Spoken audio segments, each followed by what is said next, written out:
Olá, boa noite, meu nome é Alcimor. Temos desenvolvido uma série nesse mês de dezembro, que tem como tema Ele é. O pastor Armando, semana passada, já ministrou a promessa do Messias. Ele é o Messias prometido.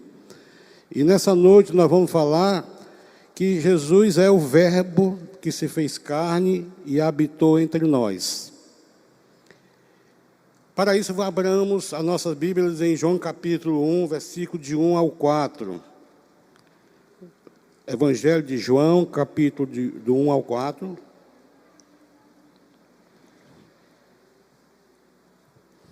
Antes de ler o texto, é interessante e importante que saibamos alguma coisa sobre o próprio livro do apóstolo João.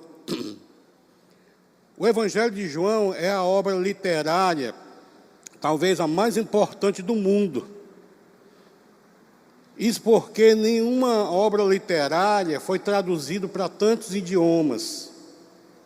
Isso porque é uma obra literária que foi mais distribuída em todo o mundo. Mais de 4 bilhões de exemplares já foi distribuído no mundo o Evangelho de João.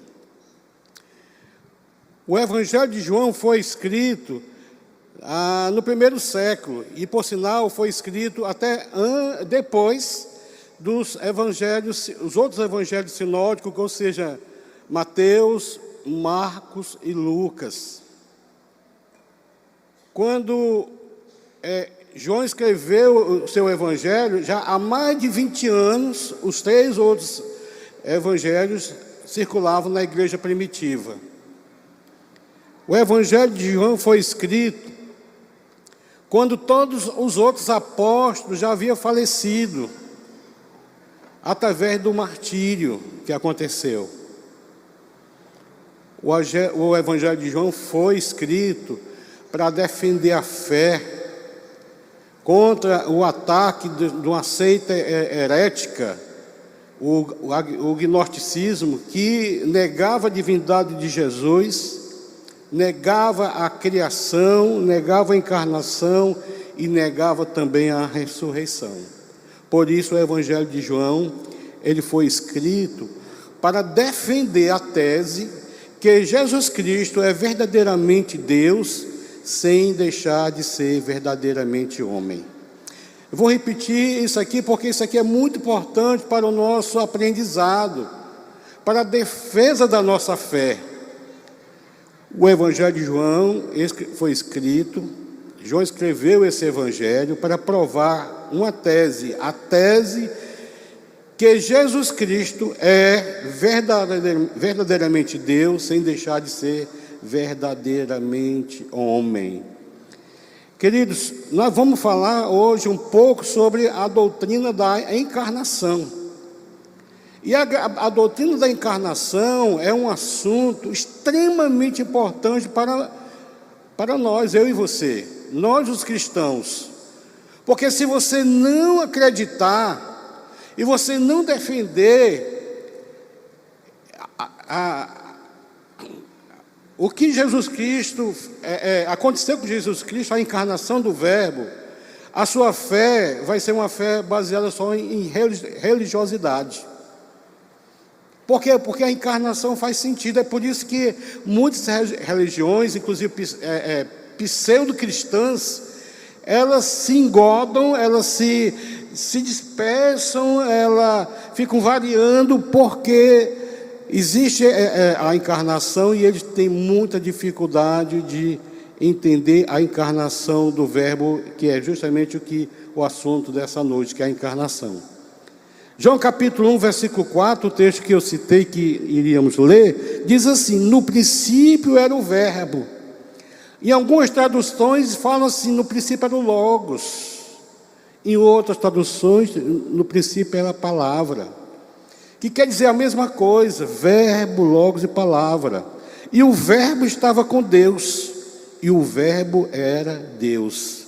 Ele estava no princípio com Deus. Todas as coisas foram feitas por Ele, e sem Ele, nada do que foi feito se fez. A vida estava nele, e a vida era a luz dos homens. João capítulo 1, versículo 14 diz assim: aquele que é a palavra tornou-se carne e viveu entre nós. Vimos sua glória, glória como do unigênito vindo do Pai, cheio de graça e de verdade. Querido, aquele que se fez carne, o Verbo de Deus, o Filho de Deus, é Jesus Cristo. Vamos orar? Pai amado, queremos muito nessa noite, Teu Espírito Santo passeie no meio de nós e traga, Senhor, em grande ensinamento, Senhor. Traga também, Deus, fortificação para a nossa fé, Senhor. A fé no Senhor, no Deus Criador de todas as coisas, mas que se fez homem e habitou entre nós, a saber, o Senhor Jesus. Eu quero te pedir, Deus, que aqueles que estão nos visitando, Senhor, possam entender quem Tu és, Senhor.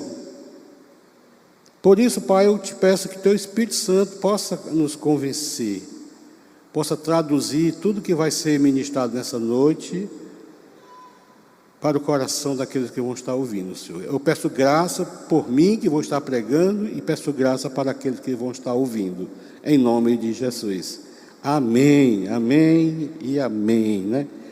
A palavra logos é uma palavra grega que traduz simplesmente por verbo ou palavra, tá certo?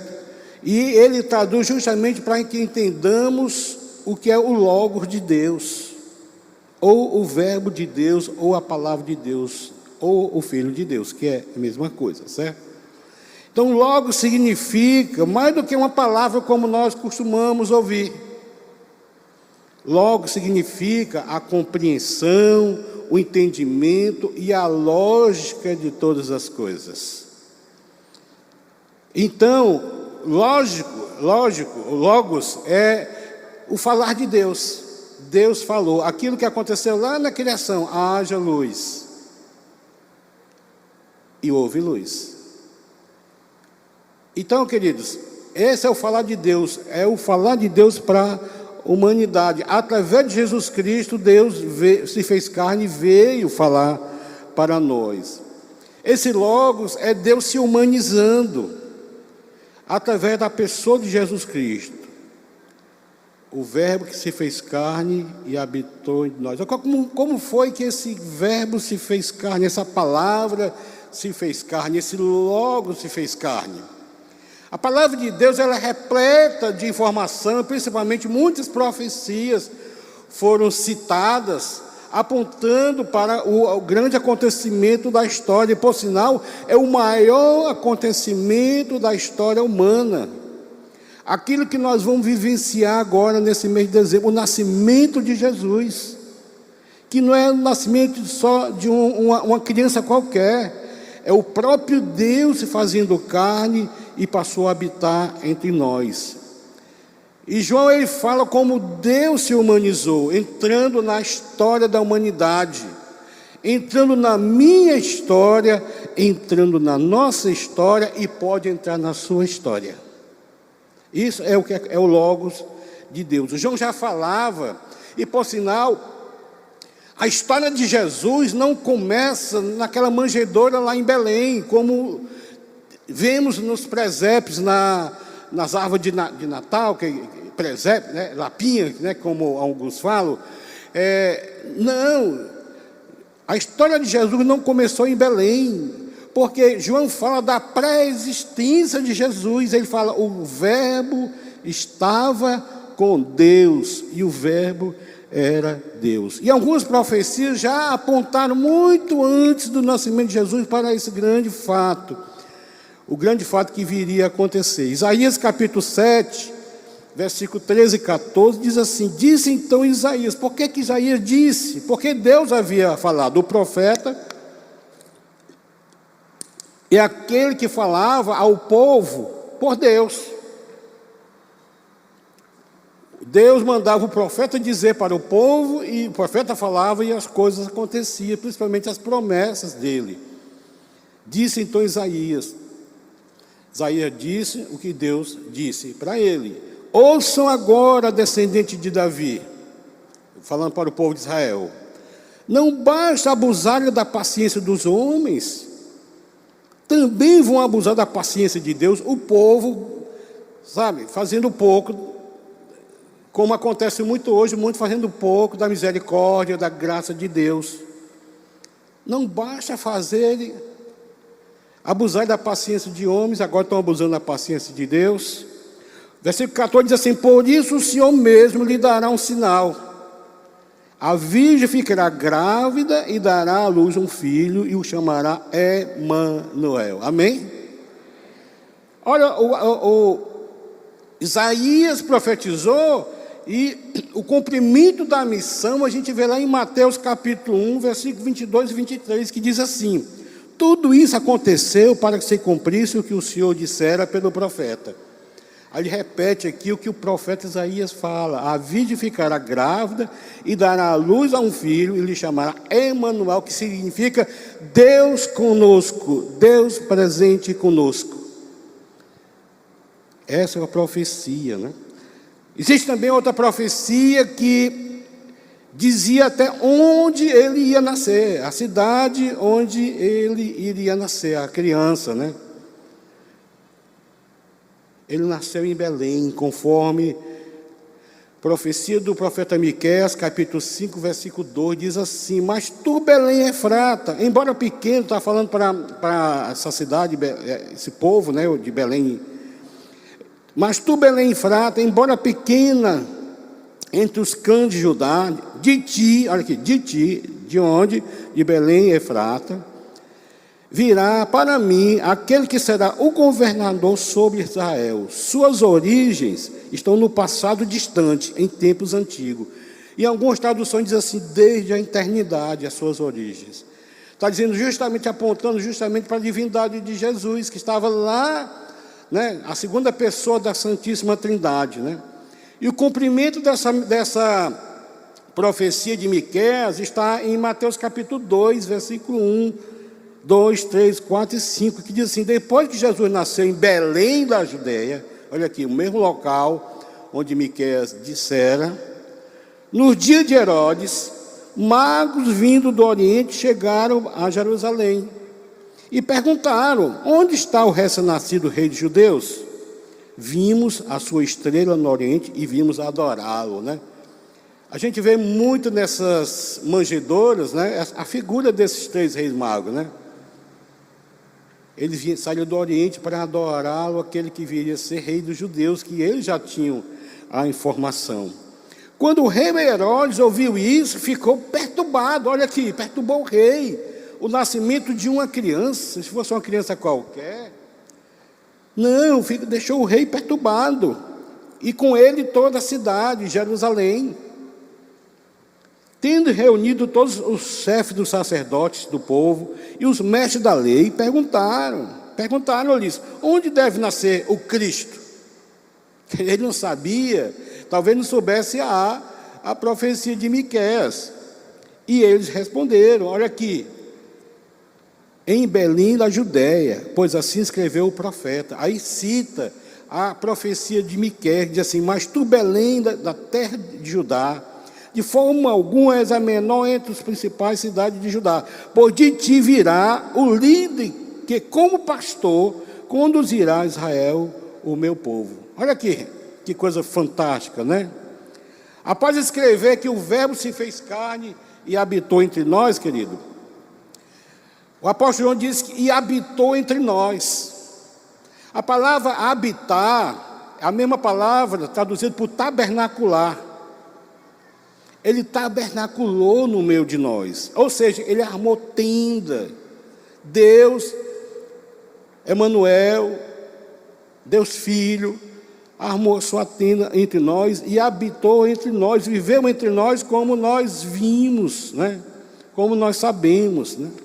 Então a gente vê aqui claramente que Miqueias anunciando a profecia e em Mateus o cumprimento dessa profecia. Mas o interessante é que João, né, o texto que nós lemos no início, primeiramente ele afirmou a divindade de Cristo. quando ele fala assim, ó, no princípio era o verbo, e o verbo estava com Deus, e o verbo era Deus. Então, afirmou a divindade de Cristo, mas depois ele também afirmou a humanidade de Cristo, quando ele falou assim, se tornou carne e habitou entre nós, né? Só que ele não parou aí, ele continuou e diz assim, e o fez, ele se encarnou, e o fez repleto de graça e de verdade, e vimos a sua glória como a unigênito do Pai. João capítulo 1, versículo 14. Queridos, Deus, o Filho, não abriu mão, ele não abriu mão de forma alguma da sua divindade para se tornar homem. Deus, o Filho, na sua natureza humana, ele não absorveu sua natureza divina, e nem a natureza divina absorveu a natureza humana. Na encarnação do Verbo, suas duas naturezas, ou seja, humana e divina, tornaram-se unidas e indivisíveis. Eu quero trazer também agora duas palavras para nos ajudar a entender esse mistério. Porque se o crente, o cristão, ele não entende a encarnação do Verbo, olha, pode ser que a tua fé seja uma fé sem fé. Sabe por quê? Porque isso aqui faz diferença. Faz diferença como o cristão vê Jesus Cristo e como o religioso vê Jesus Cristo. Para alguns, Jesus Cristo nasceu na manjedoura, nasceu e tal, e morreu e está no madeiro. Mas a história da encarnação do Verbo continua. Ele veio com o propósito de trazer para mim e para você salvação, redenção, restauração, libertação. Ele é o nosso libertador, ele é o nosso salvador. E por sinal, vamos comemorar agora a vinda do Salvador. Então essas duas palavras vão nos ajudar a entender um pouco sobre essas profecias e o Logos de Deus, né? A primeira palavra é a própria palavra Logos, palavra, né? Que verbo traduzido na maioria das nossas traduções. E a segunda palavra é a palavra imagem, citada pelo apóstolo Paulo, tá certo? Ou seja, Jesus é o verbo de Deus, o Logo de Deus, e Jesus é a imagem de Deus.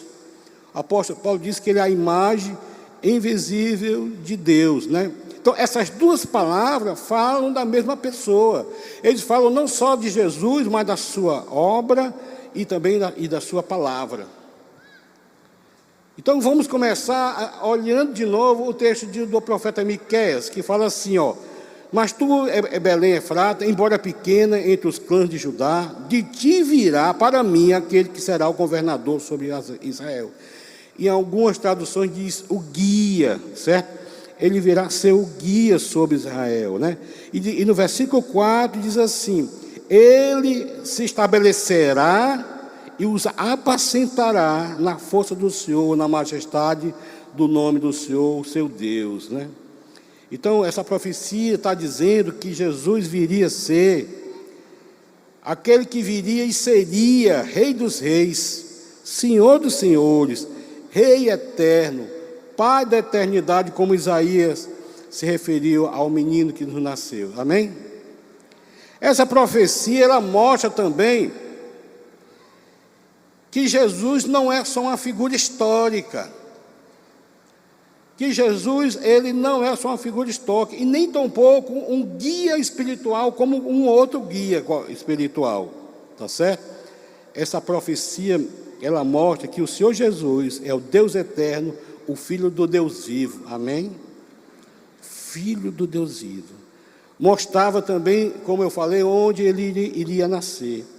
Ele fala que esse menino, o Logo de Deus, ele viria ser o guia, né? A palavra guia é aquele que lidera, aquele que governa, aquele que iria e ia apacentar o povo de Israel, né? Ele ia ser o pastor do povo de Israel, né? E em João capítulo 10, versículo 11, o próprio Jesus se denominou, dizendo: eu sou o bom pastor. O bom pastor dá vida pelas ovelhas, né? Então João usou a palavra logos, palavra verbo, né? Cujos dias eram desde a eternidade, né? Eu queria aqui deixar 5 aspectos dessa palavra logos, dessa palavra, esse verbo que aparece, né, encarnado, né? A primeira coisa que eu já falei, vou repetir, esse logos é divino. Por isso o verbo é o verbo de Deus, e era Deus. A segunda pessoa é que esse logos, ele é pessoal. Olha, o texto diz assim, lá em João capítulo 1, versículo 2, diz, ele estava no princípio com Deus. Então aqui há um ele ligado a ele. Se ele fosse uma força, como alguns dizem, né? Um ser iluminado somente, um poder, uma influência, um princípio, ou mesmo um atributo de Deus, esse logos, essa palavra, né? Não poderíamos usar o pronome pessoal ele. Não poderíamos, né? Não poderíamos usar o pronome pessoal para nenhuma dessas coisas que eu falei, força, poder, influência, princípio e atributo, tá certo? Então, ele é pessoal. E por ser pessoal, ele é também relacional, porque pessoas se relacionam com pessoas. E o verbo estava com Deus, ou seja, quando ele fala que estava com Deus, é porque o logo de Deus, a palavra de Deus, o Filho de Deus, Jesus Cristo, a qual nós estamos se referindo nesse momento, ele estava face a face com o Pai, né? Ele estava com o Pai desde a eternidade, tá certo? Havia uma unidade entre Pai, Filho e Espírito Santo, que também é o mistério da Santíssima Trindade, né? Esse logo também, ele é revelador. No versículo 14 diz assim, vimos a sua glória como a glória do Pai. Ou seja, revelava a glória de Deus Pai para o homem, e o verbo revelava o Pai, e só nele vemos a glória do Pai. Só em Jesus Cristo nós vemos a glória do Pai. E por sinal, João capítulo 1, versículo 18 diz assim, ninguém jamais viu a Deus, mas o Deus unigênito, Jesus Cristo, certo? Que está junto ao Pai, o tornou conhecido. Queridos, o verbo se fez carne para que eu e você tivesse a oportunidade de conhecer Deus através de Jesus Cristo, tá certo? Em nenhum outro lugar nós vemos a glória de Deus, senão na face de Cristo. O outro aspecto desse logos é que ele é redentor, porque é dito que ele é cheio de graça e de verdade, né? Então, queridos, Paulo usou a palavra imagem, e por sinal, João usou a palavra logos e Paulo usou a palavra imagem para falar da mesma coisa. Estavam falando de Jesus Cristo, tá certo? Fazendo a mesma referência à mesma pessoa. Quando escreveu aos Colossenses, no capítulo 1, versículo 15 e 16, o apóstolo Paulo, ele escreveu dizendo assim, falando de Jesus, ele é a imagem do Deus invisível.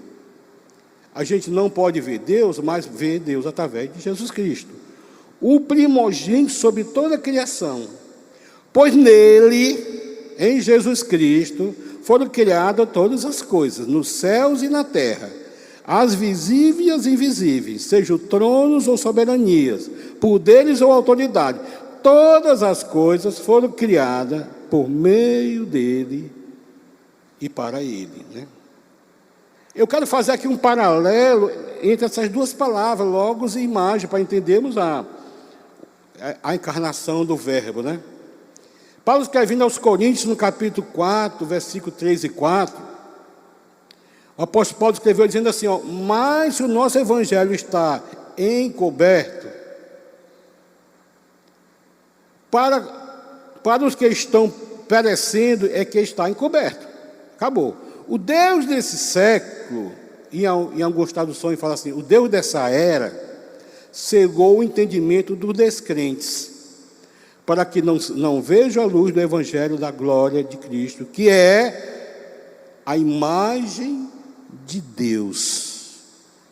Querido, Deus desse século cegou o entendimento, por isso tem muita gente cego, muita gente que não consegue entender quem Jesus é. E tem muito crente que às vezes não entende, tem muita dificuldade de entender, porque se você entendesse quem Deus era, você fazia como os anjos, só adorá-lo, adorá-lo, adorá-lo e adorá-lo. Se prostravam, se prostravam, se prostraram, né? Ele é a imagem de Deus, é a mesma expressão que ele usou com o logo de Deus, né? Jesus é a imagem de Deus, Jesus é o logo de Deus. O que é que Paulo está dizendo aqui? Ele é a imagem de Deus. Está dizendo que tudo que Deus é, tudo que se diz respeito à natureza de Deus, tudo que se diz respeito ao caráter de Deus, tudo isso nós só encontraremos em um único lugar: a pessoa de Jesus Cristo, a imagem do Deus invisível. Então, essas duas palavras, imagem e logo, que têm o mesmo sentido, tá certo? Agora, deixa eu explicar uma coisa. Todo mundo tem uma imagem de si mesmo. Eu tenho uma imagem de si mesmo. Tá certo? E a imagem que nós temos de nós mesmos, muitas vezes, ela é formada através ou pelo lar que eu e você, nós tivemos. Você teve, eu tive, nós tivemos. Pelo pai e a mãe que nós tivemos. Pela condição social que nós tivemos, pelo meio que nós vivemos, tudo isso que nos rodeia pode ajudar a formação da nossa imagem, querido, tá certo? Então, muitas vezes, a nossa imagem, a minha e a sua imagem, ela é muitas vezes superestimada, vou repetir, superestimada, ou ela é muito subestimada. Ou seja, você pensa muito mais do que você é, ou você pode pensar muito menos do que você é. Tá certo?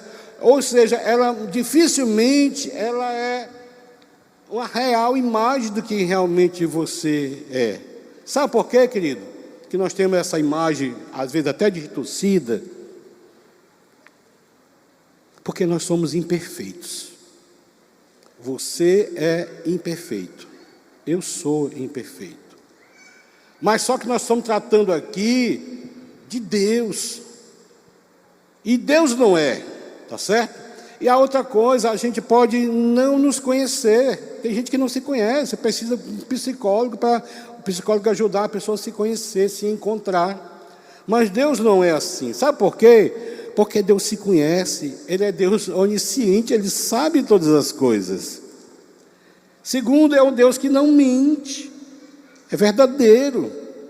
A outra coisa é que Deus, Ele não é limitado, como eu e você, nós somos limitados. Nós somos limitados a tempo, a espaço e a circunstância. Deus não é limitado. Pois eu não posso estar em 2 lugares, mas Deus pode estar em 2 lugares, até mais, tá certo? A outra coisa, Deus não é finito, aliás, Deus é finito. Nós não somos finitos, nós temos começo, meio e fim, tá certo? Então, por Ele se conhecer perfeitamente, quando Ele imprime a imagem dEle em alguém, ela é real, ela é idêntica. Então, quando Ele imprimiu a imagem dEle em Jesus Cristo, que é a imagem do Deus invisível, tá certo? Ela foi idêntica. Nem foi superestimada e não superestimada. É real, é perfeita, tá certo? Sabe por quê? Porque o que ele está falando aqui é que Jesus veio para revelar Deus. Olha, Deus quer ser visto, conhecido, através de Jesus Cristo.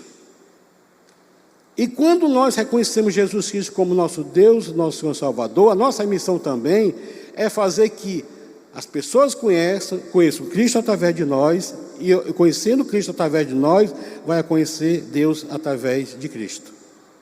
Porque Deus quer ser reconhecido.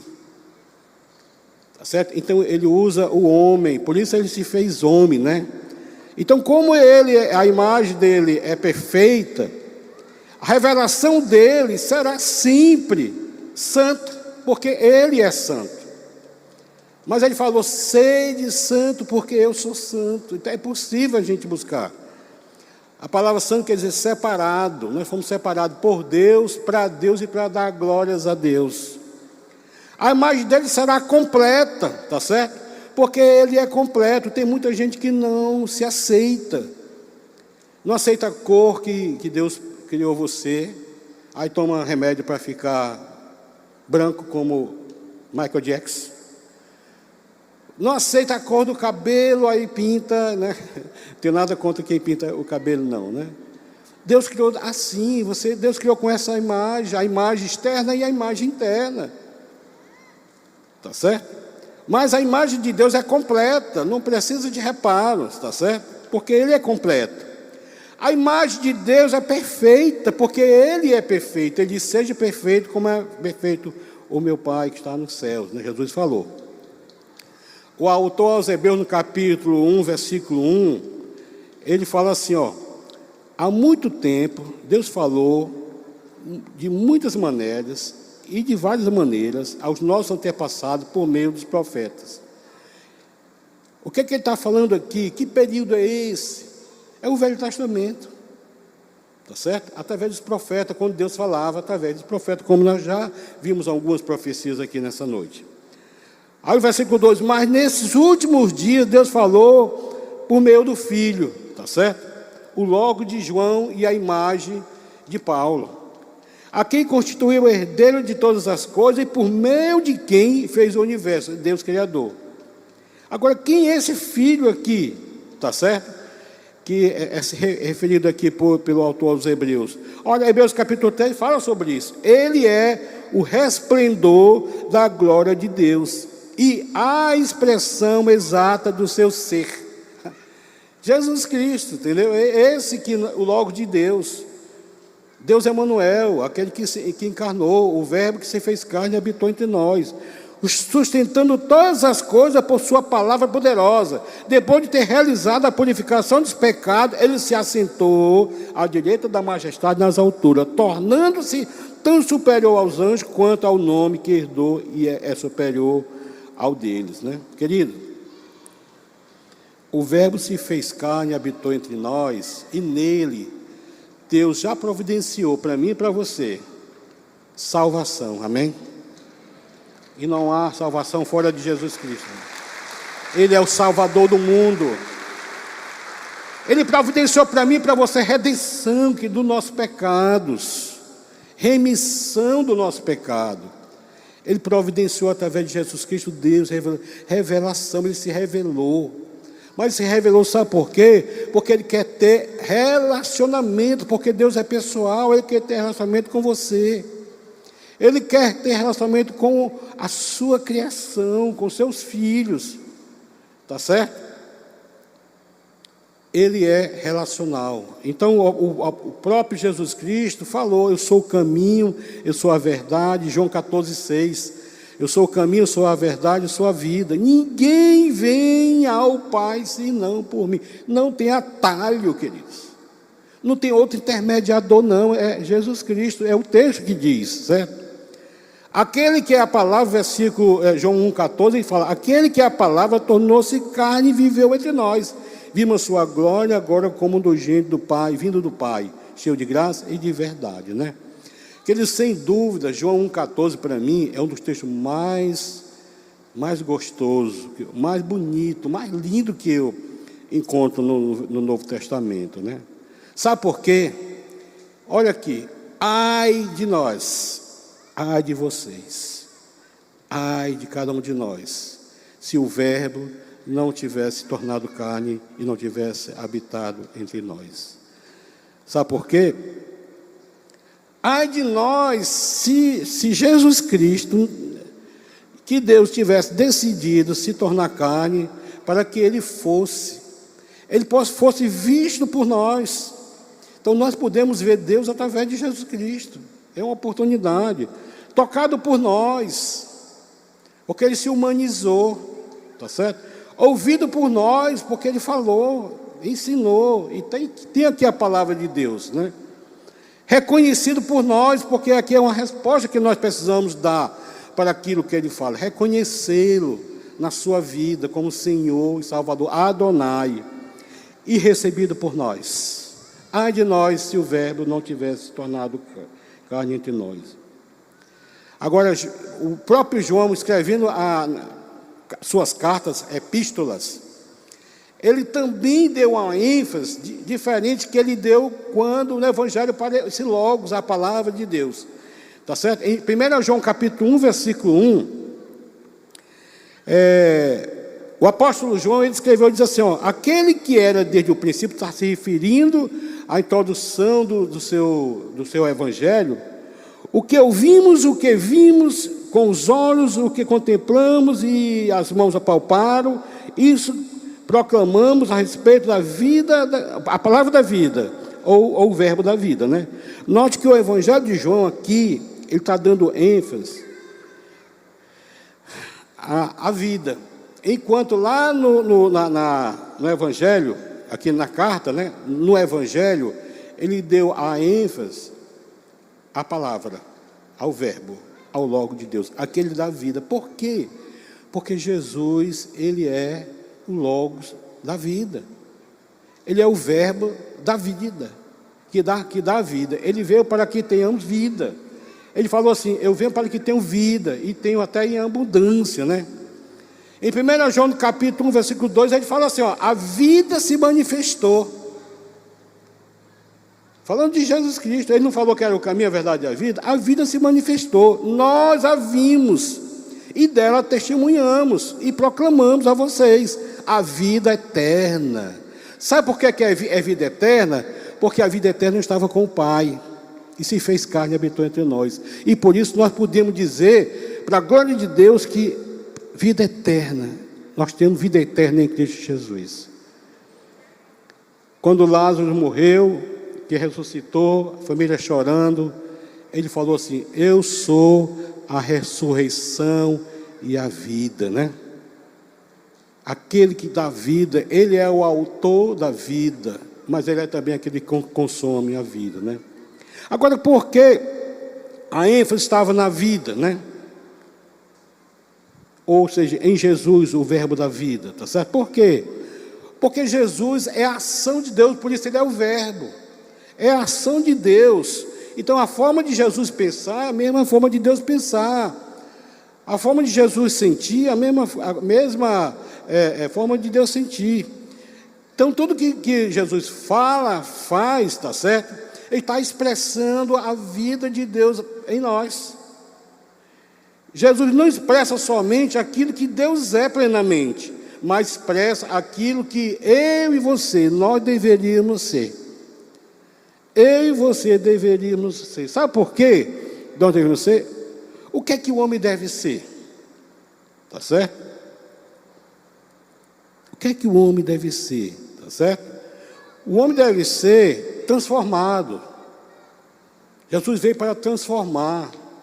Nós fomos precisamos ser transformados de criaturas de Deus em filhos de Deus, através do verbo, o verbo divino, a imagem de Deus, do Deus invisível, Jesus.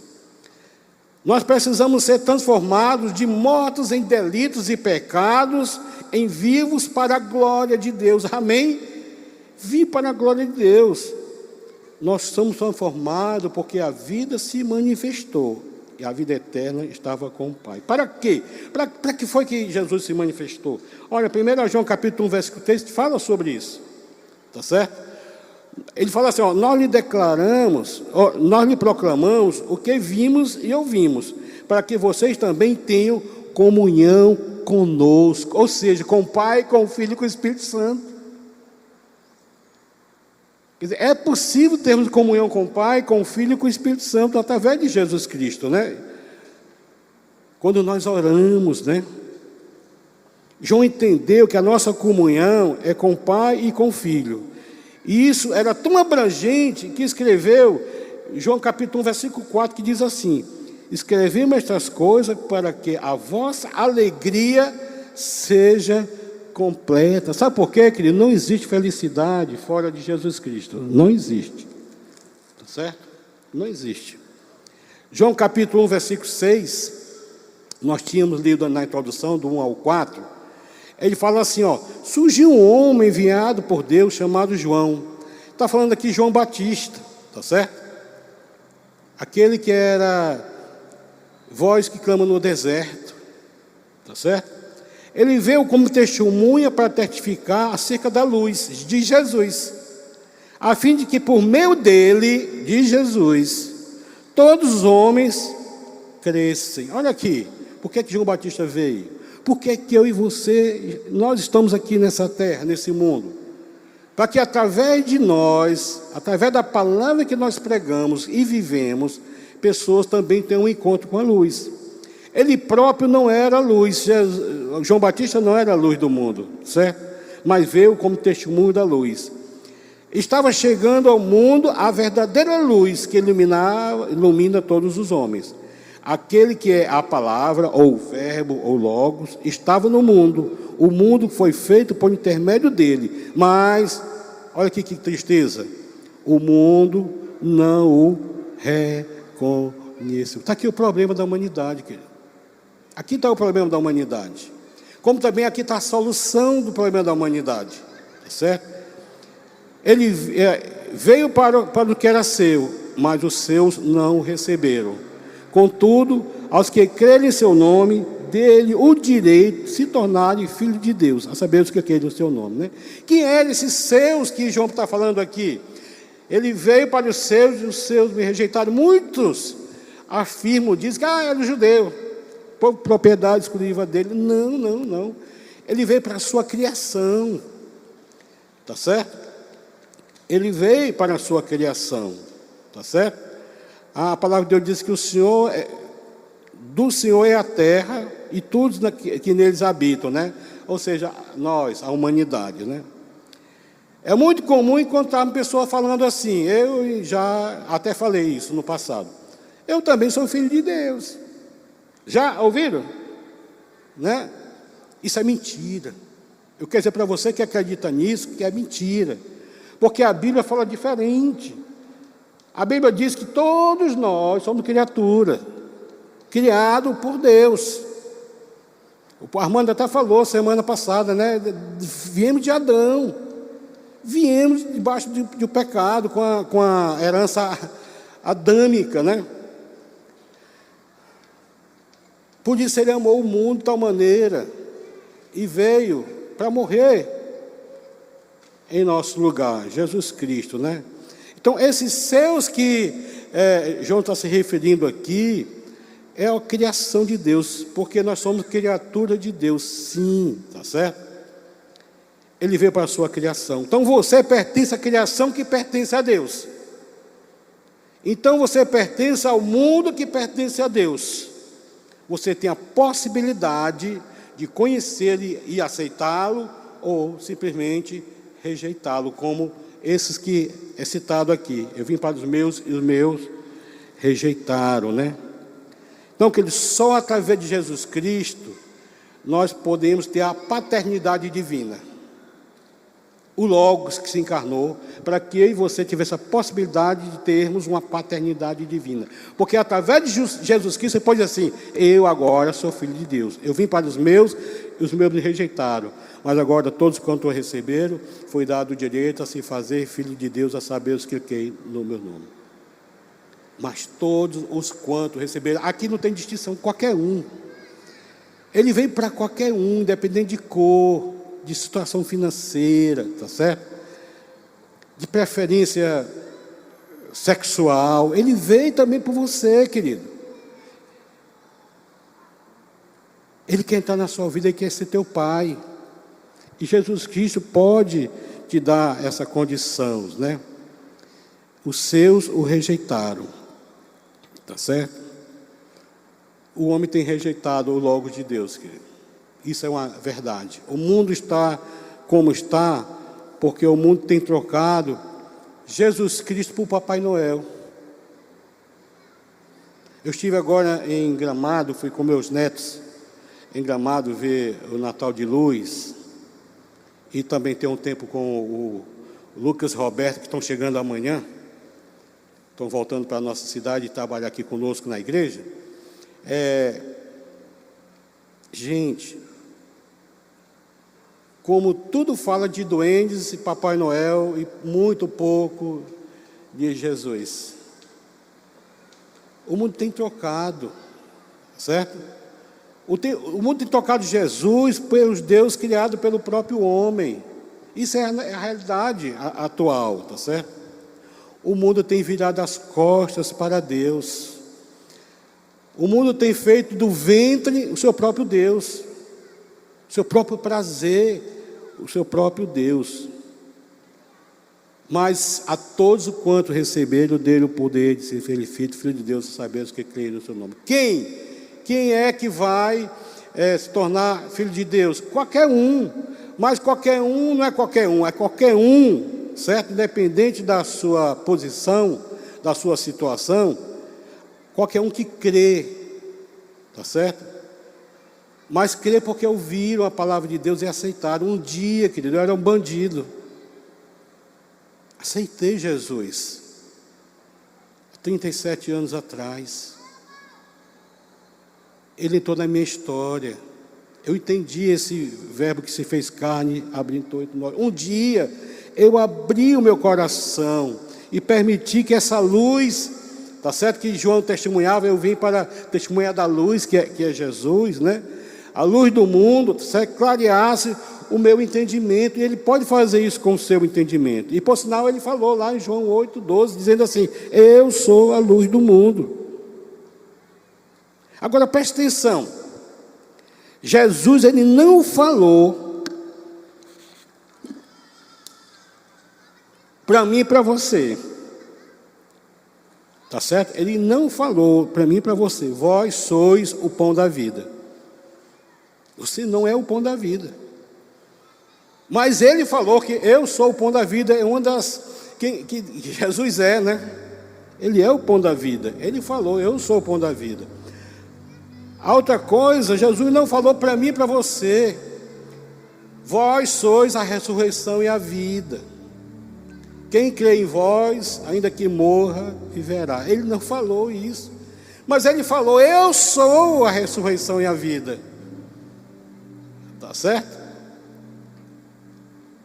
Ele não falou para você e para mim: vós sois a videira verdadeira. Mas Ele falou que Ele era a videira verdadeira e o Pai era o agricultor. Tá certo? Mas em João 8:12, Ele fala assim, ó: eu sou a luz do mundo. Lá em Mateus 5:17 diz: vós sois a luz do mundo. Amém, né?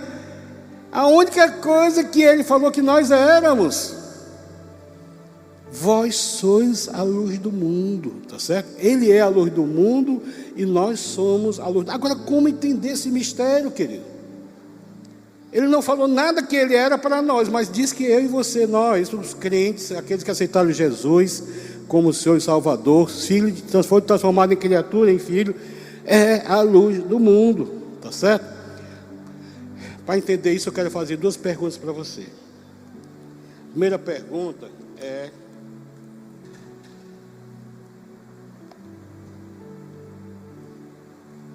o sol brilha?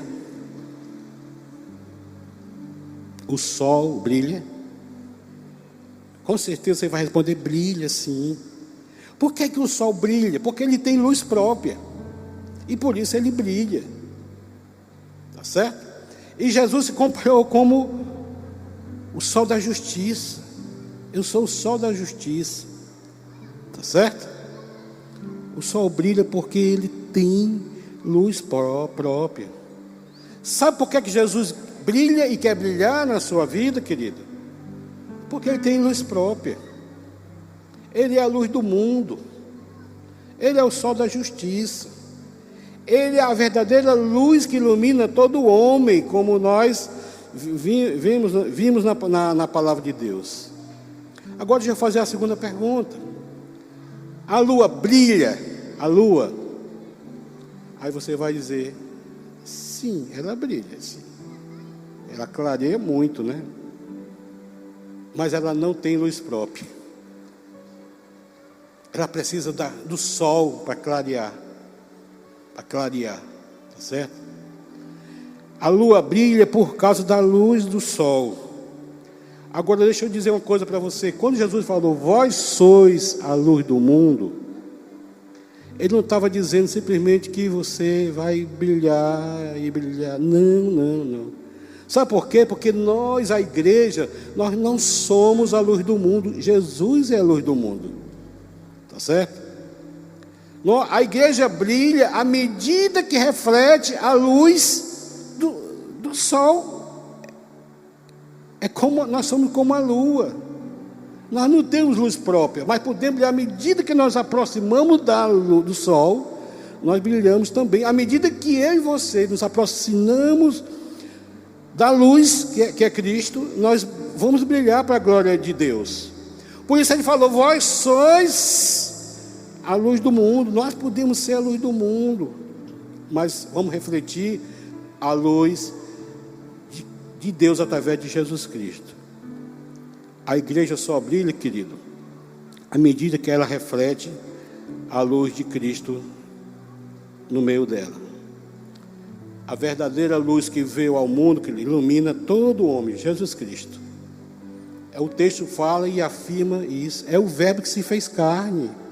A imagem do Deus invisível, Jesus Cristo, tá certo? O logo de Deus, a imagem do Deus invisível, o verbo da vida. Isso é o que Jesus é, querido. Ele é o logos de Deus, a imagem do Deus invisível, o verbo da vida. Agora, o que faz diferença na sua vida não é você se declarar filho de Deus. Qualquer um pode dizer, como eu falei no passado, eu sou filho de Deus. Mas minha vida não refletia Deus de forma alguma, né? E por sinal eu venho até de um lar espírita, umbandista. Era outra coisa que refletia, né?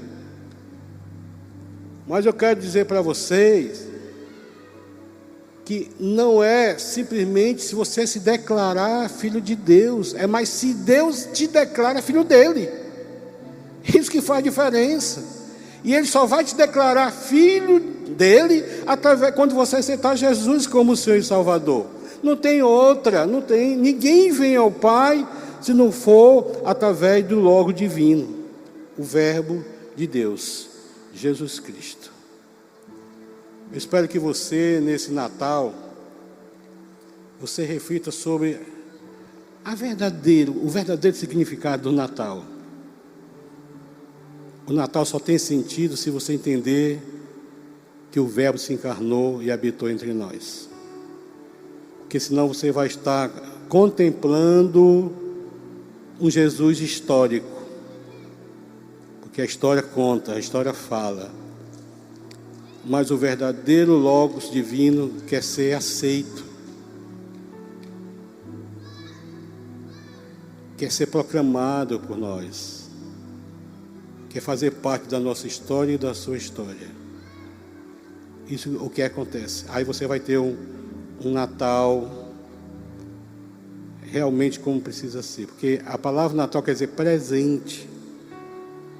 Vocês estão lembrados? A mulher, quando está grávida, ela faz um pré-natal, pré-presente. Como o filho é presente de Deus. Eu não sei se a humanidade troca presente no Natal para lembrar que o maior presente que veio para a humanidade foi Jesus Cristo. Não sei. O mercado tem explorado muito, né, essa coisa de presente, né? Mas o maior presente que você pode dar para alguém é a luz do mundo que habita em você, Jesus Cristo. Amém? Ele é o Verbo que se fez carne e habitou entre nós. Baixe sua cabeça e vamos orar.